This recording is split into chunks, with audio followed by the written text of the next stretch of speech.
শুভেন্দু অধিকারী আজকে পার্টি ছেড়েছে, জিতেন তেওয়ারি পার্টি ছেড়েছে, আগামী দিনে কেউ থাকবে না। ওই পিসিআর ভাইপো ছাড়া কেউ থাকবে না। গোটা তৃণমূলে মলম লেগেছে।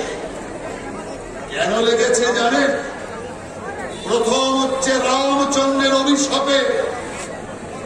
আপনার সেদিনের কথা মনে নেই? ব্যারাকপুরে দাঁড়িয়ে কয়েকজন বলছিল জয় শ্রীরাম। মমতা বলছে এত বড় স্পর্ধা, আমাকে গালি দিচ্ছে। সাংবাদিকরা বলছে গালি দিচ্ছে না, জয় শ্রীরাম বলছে, বলছে ওটাই তো গালি, আমাকে গালি দিচ্ছে। আর রাম বলেছে রাবণকে ঠান্ডা করেছে, আর রাবণের বোনকে ঠান্ডা করতে কতক্ষণ। এক অভিশাপে তৃণমূলের অবস্থা এই অবস্থায় তৈরি হয়েছে। বিজেপি আপনার কিচ্ছু নেয়নি। আমরা তৃণমূল পার্টি নয়, ভয় দেখিয়ে লোক দেখিয়ে আপনার পার্টির লোককে ভুলাবো।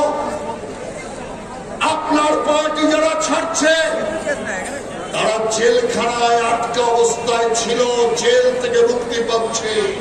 পিসি ভাইপোর জেল, সেই জেল থেকে মুক্তি পাচ্ছে। তাই তৃণমূলে যাদের শ্বাস রুদ্ধ হয়ে গিয়েছিল, আজ তারা শ্বাস নেওয়ার জন্য বিজেপিতে আসছে, তৃণমূল ছেড়ে বেরিয়ে আসছে। এখন উত্তরবঙ্গতে গিয়ে কাঁদছে। উত্তরবঙ্গকে বলেছিলেন সুইজারল্যান্ড বানিয়ে দেব। সুইজারল্যান্ডে সুইসটা কোথায় মমতা দি? সুইসটাই তো খুঁজে পাওয়া যাচ্ছে না। উত্তরবঙ্গে শিল্পের কথা বলেছিলেন, কোথায় শিল্প? এই কিষাণ মোর্চা সাধারণ সম্পাদক